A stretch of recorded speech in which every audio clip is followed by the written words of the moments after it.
प्यारे विद्यार्थियों, पिछले चैप्टर में हमने आनुवांशिकी का पार्ट फर्स्ट पढ़ा, जिसमें आपने आनुवांशिकी के बारे में जो भी शब्दावली थी कि आनुवांशिकी क्या होती है, आनुवांशिकता किसे कहते हैं, विभिन्नताएं क्या होती है, इसके अलावा जैसे लक्षण प्रारूप क्या होता है, जीन प्रारूप क्या होता है और आनुवांशिकी में मेंडल का क्या योगदान था, ये सब चीज़ें आपने पार्ट फर्स्ट में पढ़ी। आज हम पार्ट सेकंड के अंतर्गत आनुवांशिकी की जो शेष चीजें हैं वो आपको पढ़ाने जा रहे हैं, तो ध्यानपूर्वक ध्यान दें। आप सभी को पता है कि मेंडल ने मटर के पौधे के प्रयोग किए और उन्होंने मटर में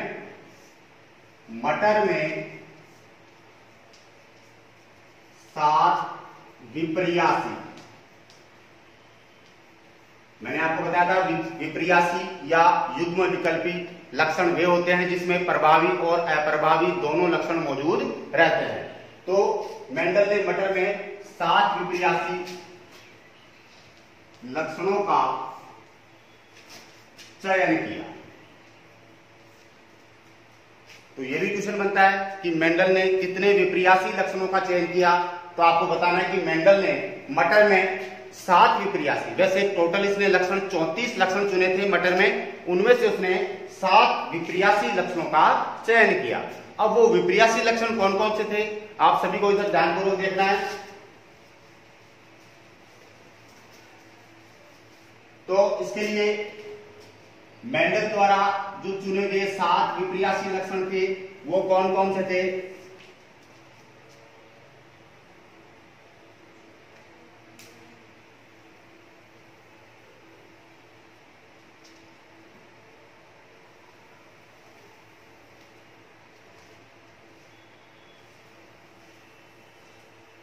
ध्यानपूर्वक देखें इधर। तो मेंडल द्वारा जो 7 विपर्यासी या जिनको अपन युग्म विकल्पी लक्षण भी कहते हैं वो कौन कौन से थे। तो इधर आप लक्षण देखेंगे। विपर्यासी लक्षण में मैंने आपको बताया कि दोनों लक्षणों को रखा जाता है, प्रभावी और अप्रभावी को। तो यहां पे लिखेंगे अपन प्रभावी लक्षण और यहां पे लिखेंगे अप्रभावी लक्षण। तो प्रभावी और अप्रभावी दोनों को मिलाकर बोला जाता है विपर्यासी।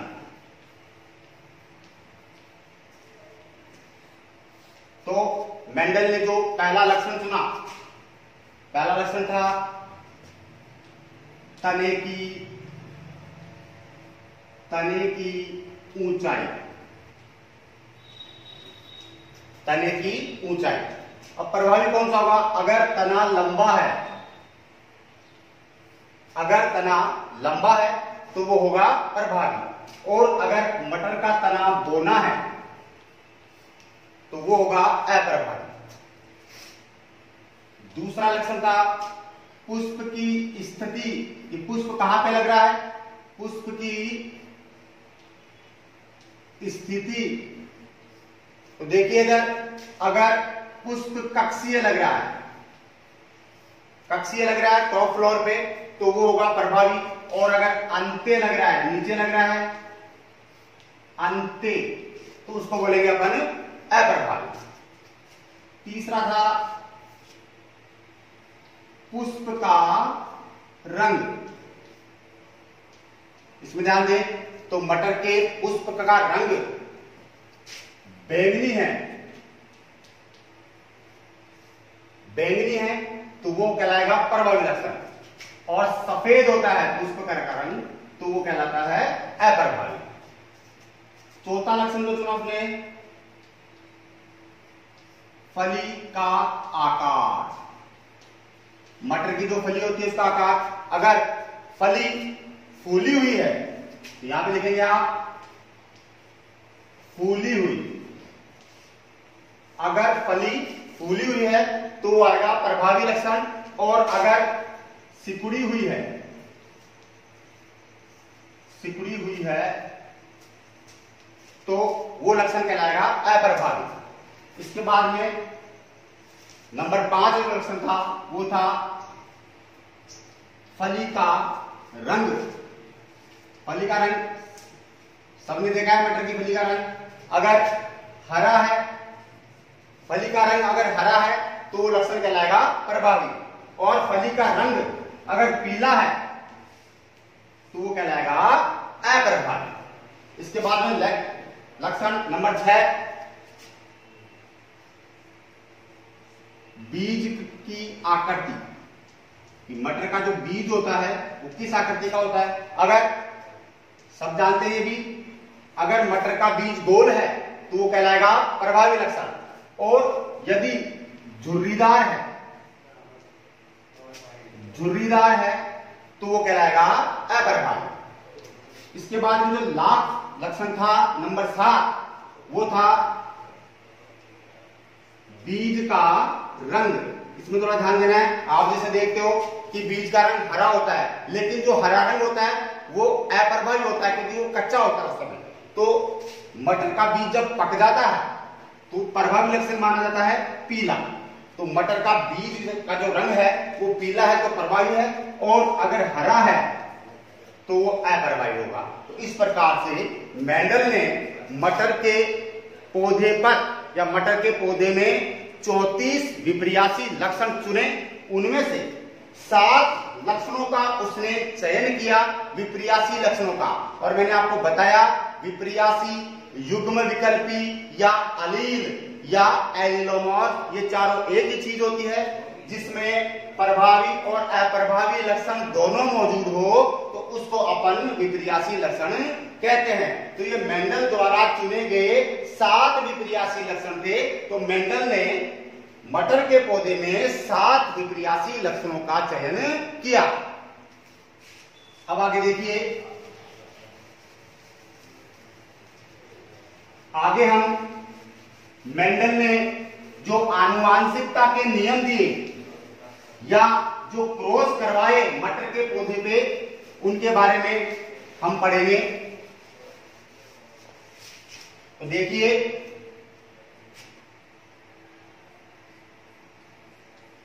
मेंडल के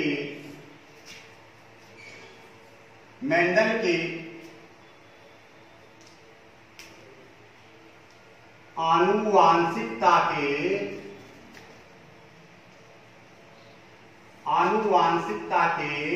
नियम। मेंडल के आनुवांशिकता के नियम। तो मेंडल ने आनुवांशिकता पर 3 नियम दिए। पहला जो नियम था वो था प्रभाविता का नियम। प्रभाविता का नियम। दूसरा नियम जो मेंडल ने दिया वो था पृथक्करण। पृथक्करण या इसको अपन विसंयोजन। पृथक्करण या विसंयोजन या युग्मकों की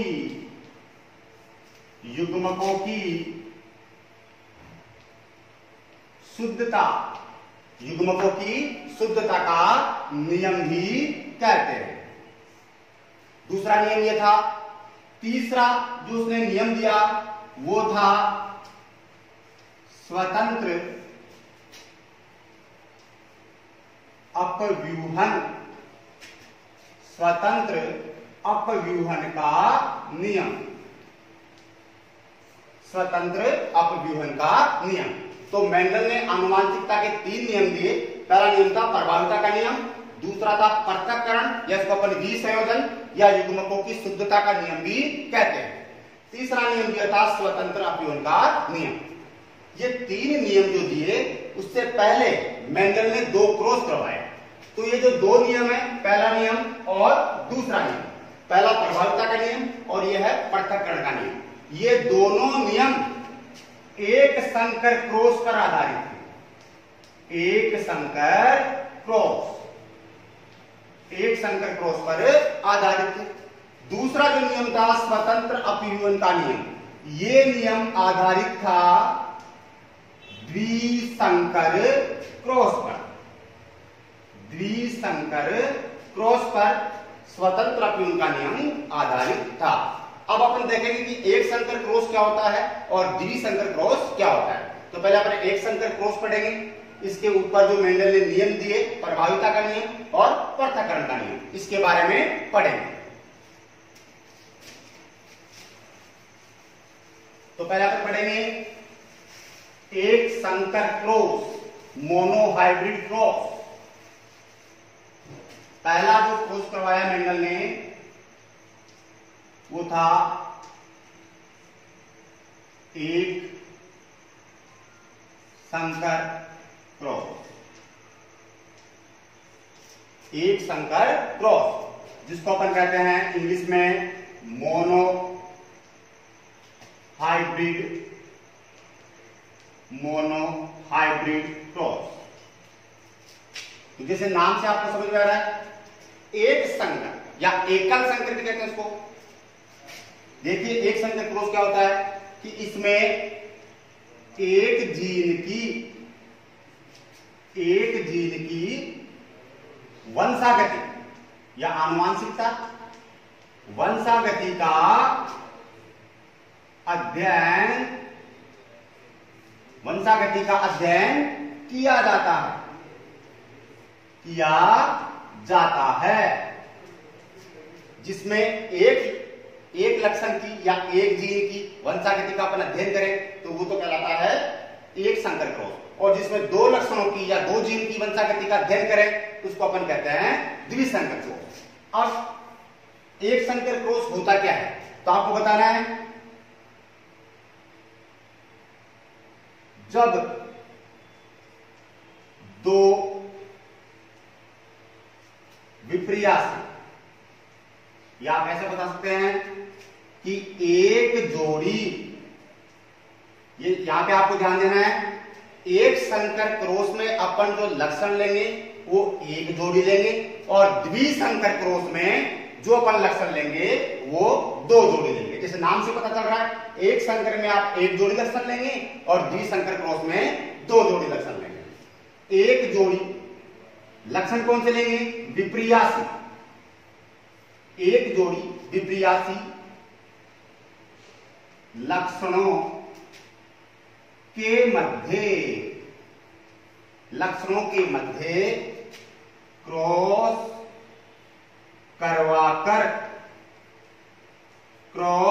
करवाकर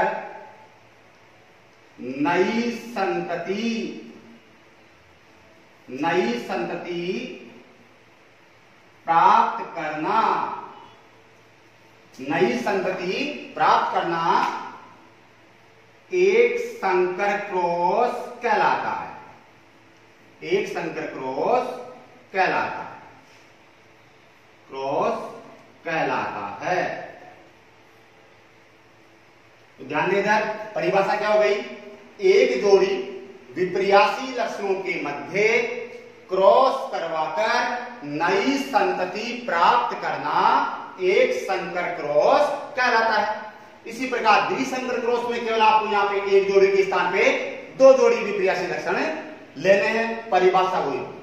अब क्रॉस किस प्रकार से करवाया था एक संकर क्रॉस, वो आपको इधर ध्यान देना है। कैसे उसने लक्षण प्रारूप फिनोटाइप अनुपात और जीन प्रारूप जीनोटाइप अनुपात निकाला।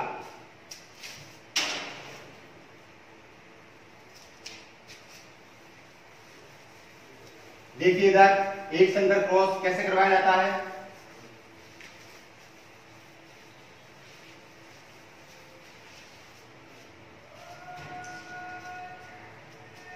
देखिए इधर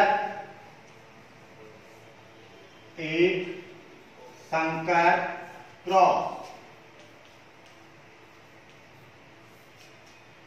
एक संकर क्रॉस, इसके लिए मेंडल ने एक जोड़ी, एक संकर क्रॉस में अपन एक जोड़ी लक्षण लेते हैं। एक जोड़ी शुद्ध लंबे पौधे लिए, शुद्ध लंबे पौधे, तो एक जोड़ी शुद्ध लंबे पौधे लिए, इनका क्रॉस करवाया शुद्ध बौने पौधों से। ध्यान देना, यहां कभी भी अशुद्ध नहीं आएगा, शुद्ध लंबे पौधों से, लंबे पौधे। तो एक जोड़ी लक्षण तो उसने लिए शुद्ध लंबे पौधे और एक जोड़ी उसने लिए बौने पौधे, शुद्ध बौने पौधे। तो जब आपको मैंने बता रखा है सब सीधा जनकों के बीच क्रॉस होता है, तो ये हो गए जनक, जिनको अपन पेरेंट्स कहते हैं, पी से प्रदर्शित किया जाता है, ठीक है। जनकों के बीच जब क्रॉस होगा तो आपको पता है कि पहली पीढ़ी अपने को प्राप्त होगी एफ होगा, ठीक है। इसके लिए एफ पीढ़ी में क्या होगा, एक लक्षण इधर से आएगा, तो इधर से कैपिटल टी और इधर से आएगा स्मॉल टी। ये पहली पीढ़ी प्राप्त हो गई अपन को F1। इसमें सभी पौधे लंबे प्राप्त हुए, क्योंकि मेंडल ने बताया कि जो प्रभाविता का नियम दिया उसमें यह बताया गया था कि जो प्रभावी लक्षण होता है वो अप्रभावी को छुपा देता है, यानी इसको प्रकट होने नहीं देता। इसलिए इसको अपन ने ऐसा लिखा कि सभी पौधे कैसे प्राप्त हुए अपने को लंबे, क्योंकि ये अप्रभावी लक्षण है, ये प्रकट नहीं होता मेंडल के अनुसार, मेंडल के प्रभाविता के नियम के अनुसार। अब ये F1 पीढ़ी प्राप्त हो गई अपने को, F1 पीढ़ी। F1 पीढ़ी में इसमें जब स्वपरागण करवाया गया तो यहां पे युग्मक बने। तो F1 पीढ़ी के युग्मक कैसे बनेंगे, इस F1 पीढ़ी को आपको दोनों तरफ यहां पे बीच में क्रॉस लगाना है, दोनों तरफ ऐसे कैसे लिखेंगे अपन, F1 पीढ़ी को एक बार इधर लिखेंगे, एक बार इधर लिखेंगे।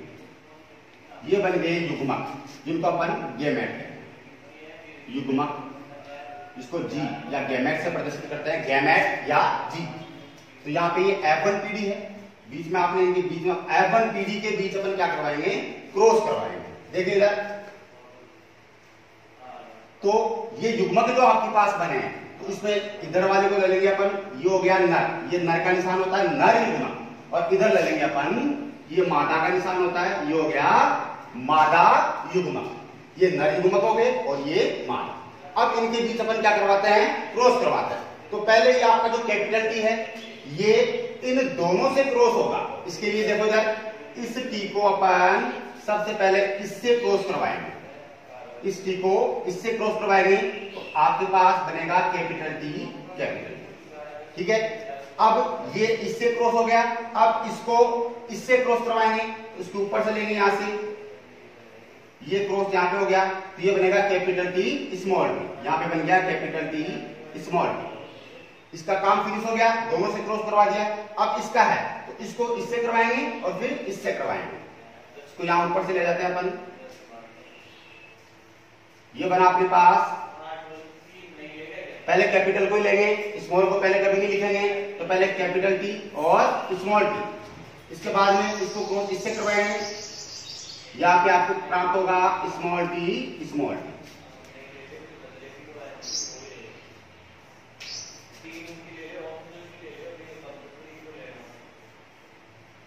अब इसमें अपन देखते हैं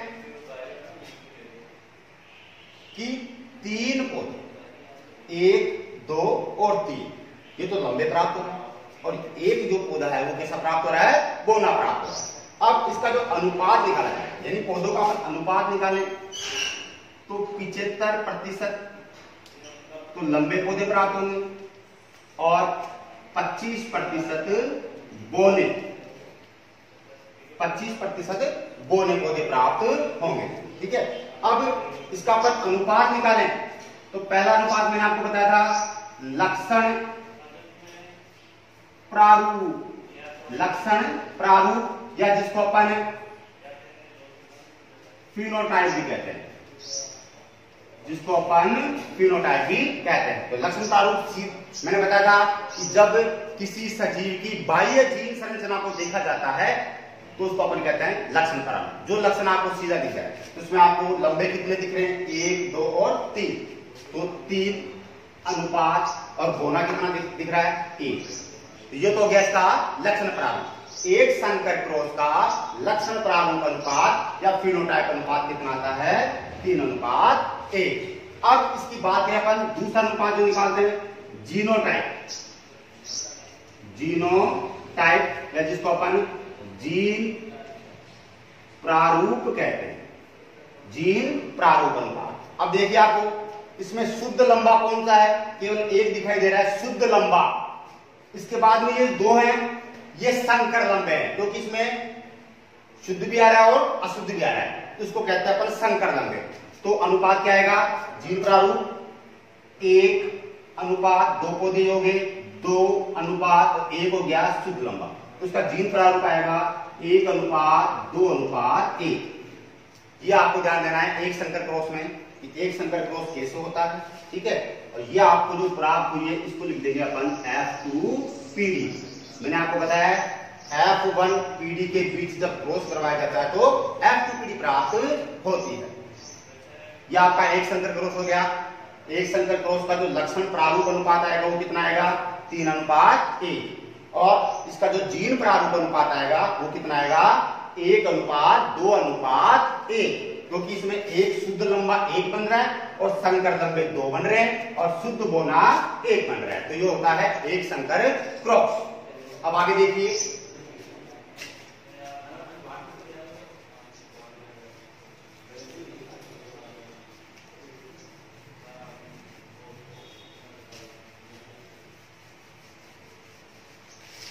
अब एक संकर क्रॉस पर मेंडल ने, मैंने आपको बताया था मेंडल ने एक संकर क्रॉस पर 2 नियम दिए थे। देखिए इधर जो पहला नियम था वो था प्रभाविता का नियम। प्रभाविता का नियम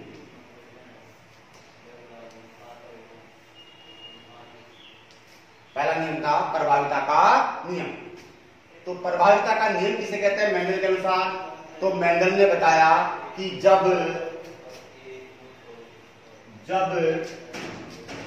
दो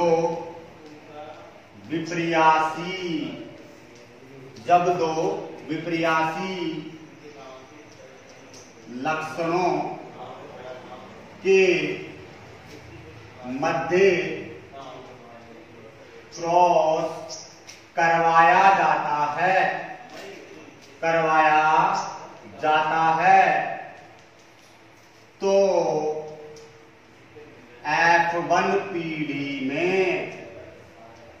F1PD में प्रभावी लक्षण ही प्रकट होता है। F1PD में प्रभावी लक्षण ही प्रकट होता है, जबकि अप्रभावी लक्षण छिपा रहता है।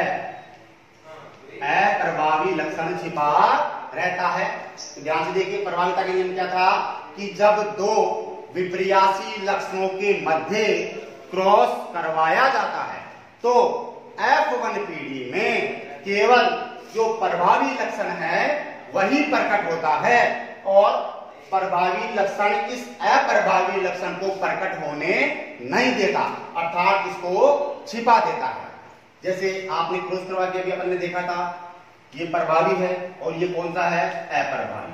जब दोनों के बीच में क्रॉस होगा तो F1PD में एक इधर से आएगा, एक इधर से कैपिटल T और स्मॉल t, तो ये प्रभावी हो गया और ये अप्रभावी। तो ये प्रभावी लक्षण क्या करेगा, इसको छिपा देगा, इसको प्रकट होने नहीं देगा। तो ये था प्रभाविता का नियम। अर्थात जब एक लंबे पौधे और बोने पौधे के मध्य अपन क्रॉस करवाएं तो F1PD में केवल लंबे पौधे ही प्रकट होंगे और बोने पौधे छिपे रहेंगे, क्योंकि लंबापन बोनेपन पर प्रभावी होता है। अर्थात जो लंबे पौधे हैं वो बोने पौधों को छिपा देंगे, उनको प्रकट होने नहीं देंगे। तो इस नियम को अपन कहते हैं प्रभाविता का नियम। यानी जो प्रभावी लक्षण है वही प्रकट होता है और अप्रभावी लक्षण छिपा रहता है। तो मेंडल ने यह नियम दिया था प्रभाविता का नियम, लेकिन इस नियम का अपवाद है, इस नियम का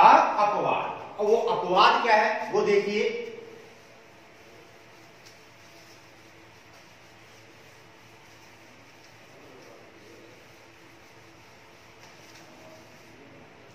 देखिए प्रभाविता के नियम का अपवाद जो है, अपवाद वो होता है अपूर्ण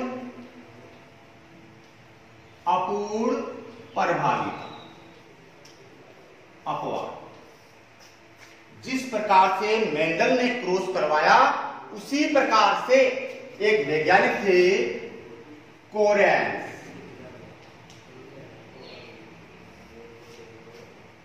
वैज्ञानिक थे कोरेंस, इन्होंने भी मेंडल के समान ही इन्होंने क्रॉस करवाया, लेकिन इन्होंने मटर के स्थान पे दूसरा पादप लिया जिसका नाम था मिराबिलिस जलापा। कोरेंस ने जो पादप लिया वो कौन सा लिया? मिराबिलिस जलापा, जिसको हिंदी में अपन कहते हैं गुलेबांस। इस पादप का नाम होता है गुलेबांस। तो कोरेंस ने यह बताया कि मेंडल ने तो बता दिया कि प्रभावी लक्षण ही प्रकट होता है और अप्रभावी लक्षण छुपा हुआ रहता है, लेकिन कोरेंस ने बताया कि जो प्रभावी लक्षण होता है वो अप्रभावी लक्षण को, कोरेंस के अनुसार प्रभावी लक्षण अप्रभावी लक्षण को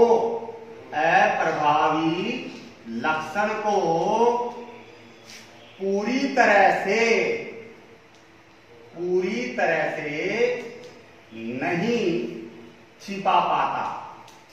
तरह से नहीं छिपा पाता, जिसके कारण F2PD में अप्रभावी लक्षण भी प्रकट होता है, अप्रभावी लक्षण भी प्रकट होता है। यानी मेंडल ने प्रभाविता का नियम दे दिया, उस नियम को गलत साबित किसने किया? कोरेंस ने। किसने किया? कोरेंस ने। कोरेंस ने बताया कि जो प्रभावी लक्षण होता है वो अप्रभावी को पूरी तरह से नहीं छिपा पाता, जिसके कारण F2PD में प्रभावी लक्षण के साथ साथ अप्रभावी लक्षण भी प्रकट होता है। तो उन्होंने भी मेंडल के समान ही क्रॉस करवाया। मेंडल ने मटर का पौधा लिया, इन्होंने लिया मिराबिलिस जलापा। अब कोरेंस ने जो अपूर्ण प्रभाविता का नियम दिया वो क्रॉस किस प्रकार से करवाया वो देखिए। ठीक है, तो आपसे पूछो कि अपूर्ण प्रभाविता किसे कहते हैं, तो आप बताएंगे कि जब प्रभावी लक्षण अप्रभावी लक्षण को पूरी तरह से नहीं छिपा पाता, और वो अप्रभावी लक्षण कौन सी पीढ़ी में प्रकट होता है? F2PD में प्रकट होता है। इसे अपूर्ण प्रभाविता कहते हैं, अपूर्ण प्रभाविता कहते हैं, अपूर्ण प्रभाविता कहते हैं।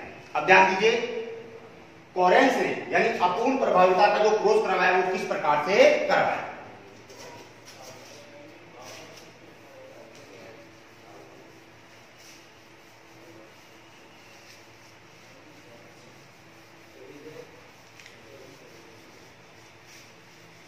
देखिए इधर अपूर्ण प्रभाविता, आप सबको पता चल गया। ये क्वेश्चन आता है कि प्रभाविता के नियम का अपवाद क्या है, तो आप बताएंगे प्रभाविता के नियम का अपवाद है अपूर्ण प्रभाविता। अपूर्ण प्रभाविता, अपूर्ण प्रभाविता की खोज मैंने बता दिया आपको कोरेंस ने मिराबिलिस जलापा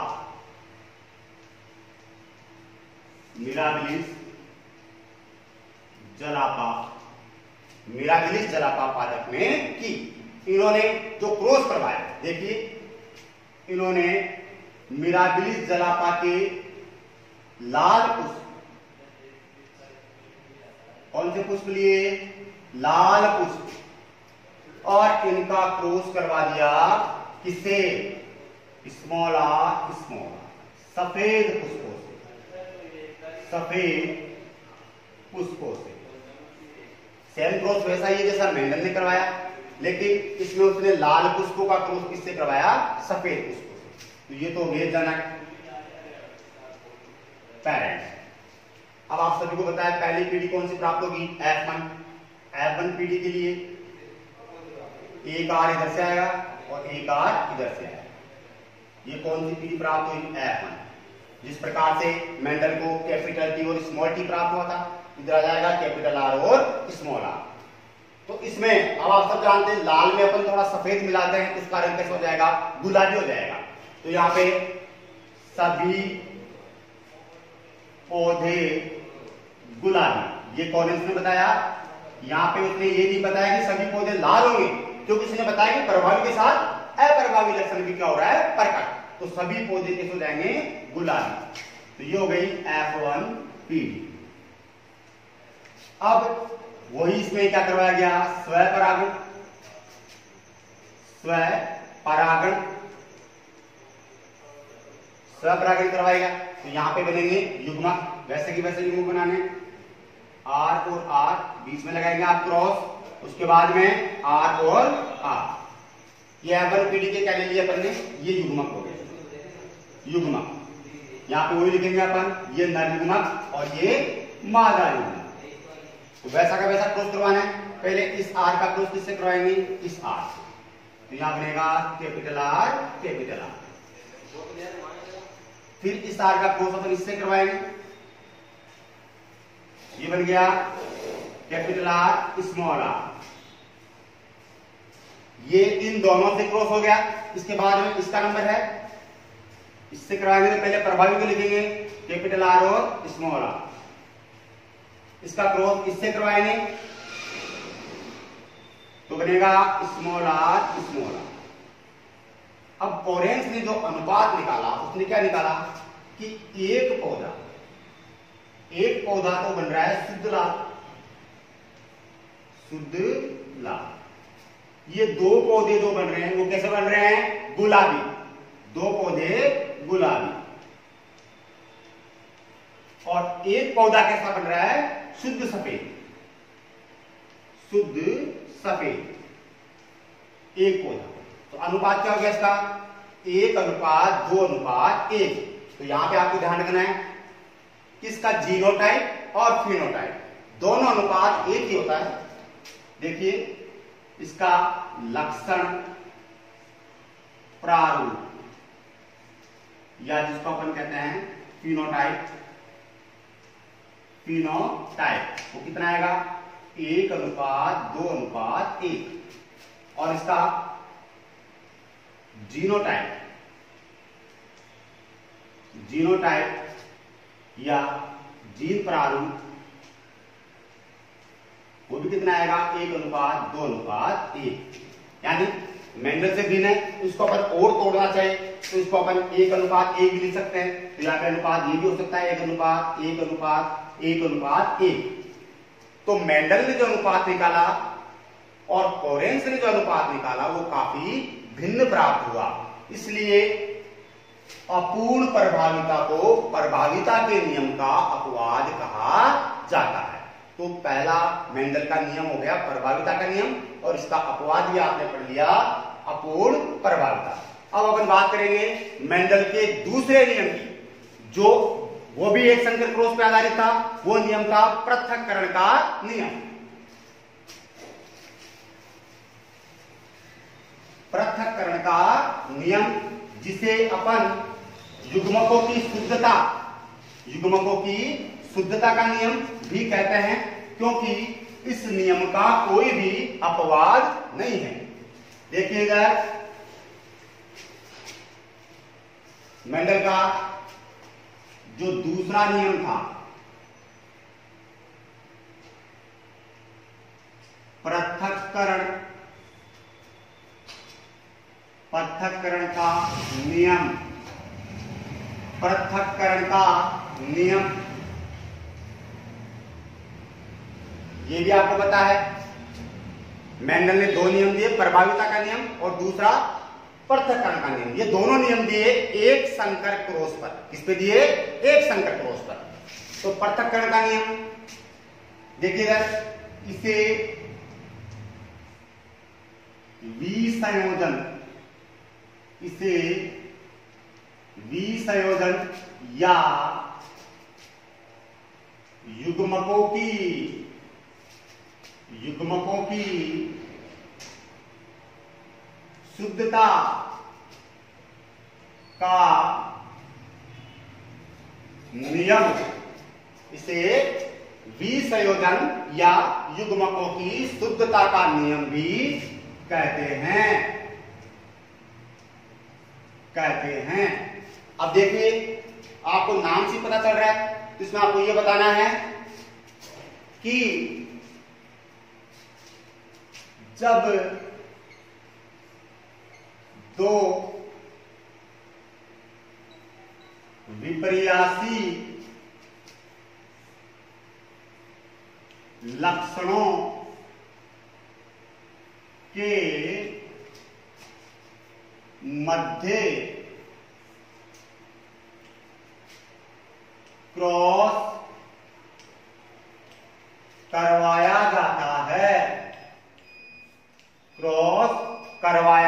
जाता है, तो प्रत्येक लक्षण व कारक, लक्षण बोल दो या कारक बोल दो या जीन बोल दो, प्रत्येक लक्षण व कारक अपना प्रभाव पृथक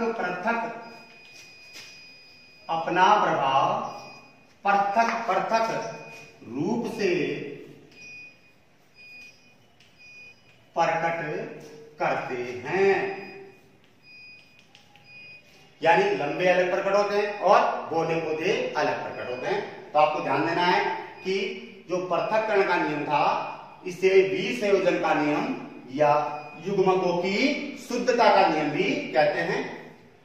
जब दो विपर्यासी लक्षणों के मध्य क्रॉस करवाया जाता है, तो प्रत्येक लक्षण व कारक अपना प्रभाव पृथक प्रकट करते हैं, जिसको अपन क्या कहते हैं? पृथक्करण का नियम। यानी कि इसमें लक्षण पृथक प्रकट होंगे, वो क्या कहलाएगा? पृथक्करण का नियम। इस नियम का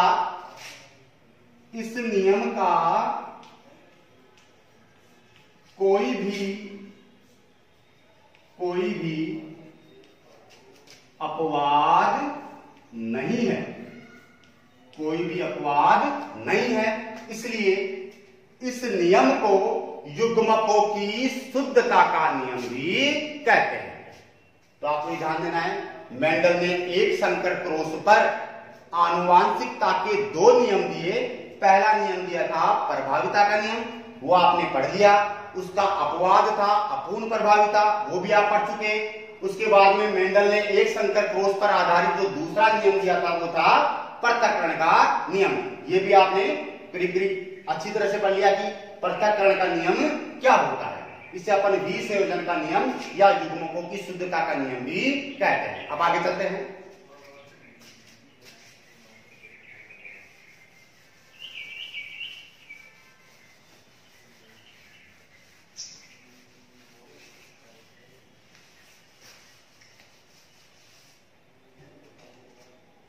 तो मेंडल का एक संकर क्रॉस हो गया, एक संकर क्रॉस पे आधारित दोनों नियम हो गए, ठीक है।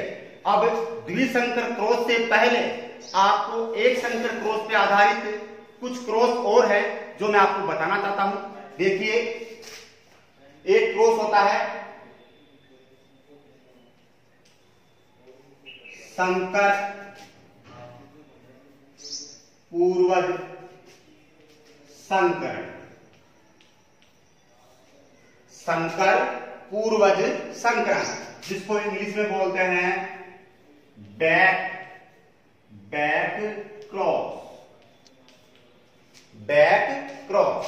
संकर पूर्वज संकरण या बैक क्रॉस। अब ये कहते किसको? ध्यान देना,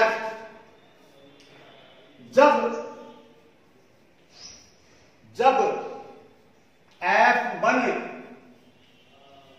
पीढ़ी के जनकों का क्रॉस, जनकों का क्रॉस।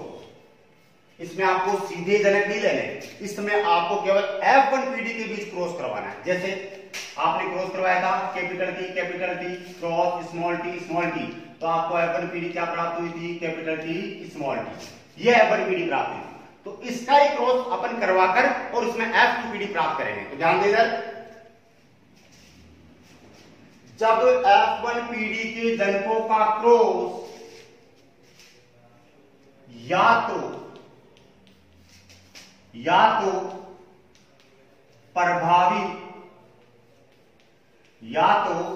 प्रभावी लक्षण से करवाया जाता है या फिर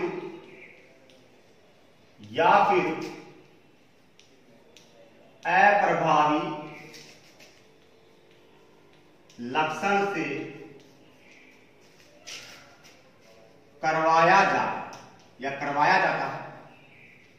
करवाया जाता है, तो इसे बैक क्रॉस या संकर पूर्व संकरण कहते हैं। ध्यान देना, तो संकर पूर्व संकरण या बैक क्रॉस किसे कहते हैं?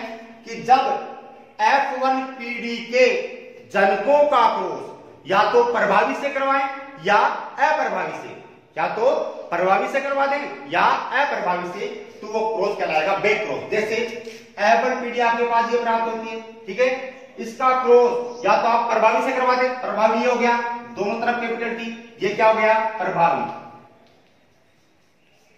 और अगर इसका क्रॉस आप अप्रभावी से कराएं तो यहां पे क्या लिखेंगे? स्मॉल टी अप्रभावी। तो F1 पीढ़ी का क्रॉस जब या तो प्रभावी लक्षण से करवाया जाए या फिर अप्रभावी से, या तो प्रभावी से करवा दो या अप्रभावी से, ठीक है, तो वो दोनों ही क्रॉस क्या कहलाएंगे? Back cross. यानी आपको ध्यान देना है कि बैक क्रॉस दो प्रकार का होता है। देखिए इधर, बैक क्रॉस दो प्रकार का होता है।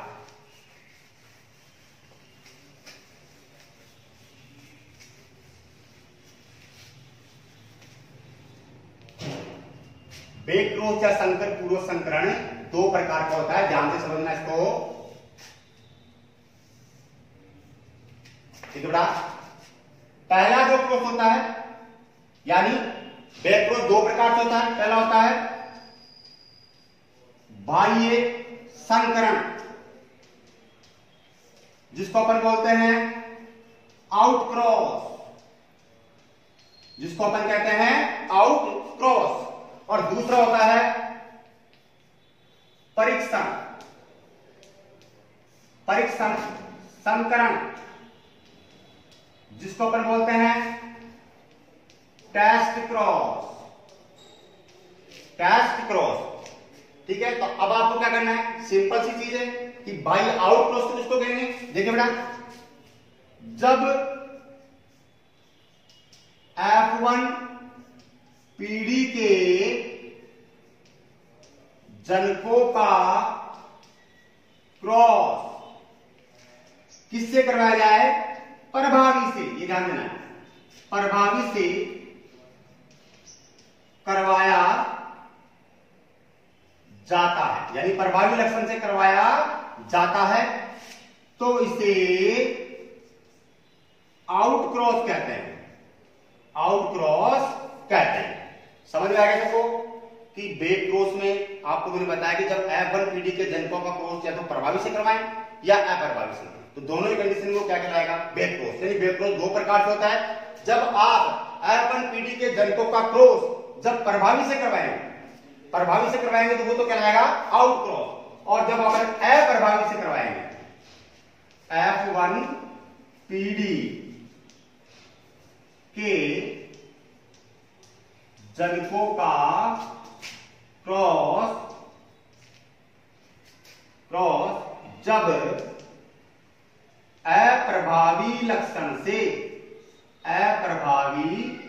लक्षण से करवाया जाता है करवाया जाता है तो इसे क्या कहते हैं, टेस्ट क्रॉस या परीक्षण संकरण, टेस्ट क्रॉस। तो इस तरह से ध्यान रखना है आपको कि बाह्य संकरण दोनों ही इंपॉर्टेंट चीजें जो एग्जाम में पूछी जाती है कि आउट क्रॉस जो होता है उसमें F1PD के जनकों का क्रॉस किससे करवाते हैं, प्रभावी से, और परीक्षण संकरण टेस्ट क्रॉस जिसमें F1PD के जनकों का क्रॉस अप्रभावी लक्षण से करवाते हैं। आपसे पूछा जाए कि F1PD के जनकों का क्रॉस जब अप्रभावी लक्षण से करवाया जाए तो वो क्रॉस कौन सा होगा, तो आप बताएंगे टेस्ट क्रॉस या परीक्षण। और जब F1PD के जनकों का क्रॉस प्रभावी लक्षण से करवाया जाए तो आपको बताना है वो क्रॉस क्या कहलाएगा, आउट क्रॉस। और दोनों को मिलाकर क्या बोला जाता है, बैक क्रॉस, संकर पूर्वज संकरण। इसमें आप क्रॉस करवाकर देख सकते हैं।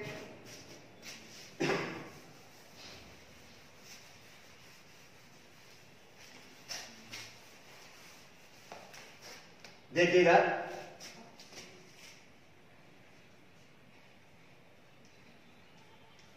तो बाह्य संकरण, मैंने बताया बाह्य संकरण क्या होता है, आउट क्रॉस, कि जब F1PD के जनकों का क्रॉस प्रभावी लक्षण से करवाया तो अपन यहां पर F1PD कौन सी प्राप्त होती है आपको, कैपिटल T और स्मॉल t। इसका क्रॉस अपन किससे करवाएंगे, प्रभावी से, तो प्रभावी ले लेंगे लक्षण दोनों कैपिटल T। तो ये तो कौन से अपने पास, संकर लंबे पौधे, संकर लंबे, पूरे लंबे नहीं, संकर लंबे। और ये है शुद्ध लंबे, यानी ये F1PD हो गई और ये प्रभावी लक्षण हो गया। सीधा क्रॉस करवा दें आप तो बनेगा capital T capital T capital T capital T capital T small t और कैपिटल T स्मॉल t, यानी 50% पौधे शुद्ध लंबे प्राप्त होंगे और 50% पौधे संकर लंबे। कैसे प्राप्त होंगे, संकर लंबे। अनुपात निकालेंगे तो आपको पता चल गया 2:2। कितना अनुपात आएगा, 2:2। तो ये हो गया कौन सा, बाह्य संकरण या आउट क्रॉस, जिसमें अपन F1PD, कौन सी पीडी है ये, F1PD के जनकों का क्रॉस जब प्रभावी लक्षण से करवाएंगे तो आपको F2PD प्राप्त होगी। अपने को प्राप्त होगी F2PD। ठीक है, अब अपन बात करें परीक्षण संकरण की, तो वही आप यहां पे क्या लेंगे, F1PD। ये F1PD होगी, इसका क्रॉस किससे करवाएंगे, अप्रभावी से क्या करवाएंगे, क्रॉस। ठीक है, यहां पे क्या लिखेंगे अपन, वही संकर लंबे। यहां पे क्या लिखेंगे अपन, शुद्ध बोने पौधे। इसके बीच अपन क्रॉस करवाएंगे, क्या बनेगा, capital T small t capital T small t। अब इसका क्रॉस इन दोनों से स्मॉल t और स्मॉल t, वही चीज बन गई। यहां पे हो जाएंगे 50% संकर लंबे और यहां पे लिखेंगे आप 50% शुद्ध बोने पौधे। अनुपात हो जाएगा 2:2। तो ये आपको मैंने 2 क्रॉस बताए, बाह्य संकरण आउट क्रॉस और ये होता है परीक्षण संकरण टेस्ट क्रॉस।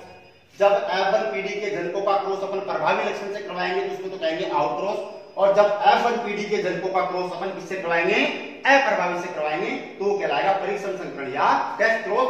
ये दोनों ही बेड क्रॉस के प्रकार हैं। तो यहां पर अपना एक संकर क्रॉस पूरा हो गया, एक संकर क्रॉस पे आधारित मेंडल के नियम कंप्लीट हो गए। अब नेक्स्ट क्लास जो आनुवांशिकी का पार्ट 3 होगा, जो लास्ट चैप्टर होगा आनुवांशिकी के संबंध में, उसमें अपन द्विसंकर क्रॉस पढ़ेंगे। उस पर आधारित जो मेंडल का नियम था, स्वतंत्र अपीयन का नियम, वो पढ़ेंगे, उसका अपवाद पढ़ेंगे। इसके अलावा सहप्रभाविता क्या होती है, सहलग्नता क्या होती है, इनके बारे में भी आपको जानकारी देंगे। तो आनुवांशिकी पार्ट 3 का इंतजार करें आप, जल्दी ही ये पार्ट में डाल दूंगा। उसमें आपको विशेष रूप से ये ध्यान रखना है कि सहलग्नता और सहप्रभाविता ये दोनों ही इंपॉर्टेंट चीजें हैं, और स्वतंत्र अपीयन का नियम भी बहुत इंपॉर्टेंट है जो एग्जाम में अधिकतर पूछा जाता है। और तीसरे चैप्टर में यानी पार्ट 3 में आपकी जेनेटिक्स कंप्लीट हो जाएगी। तो नेक्स्ट कक्षा में फिर मिलेंगे। थैंक यू, धन्यवाद।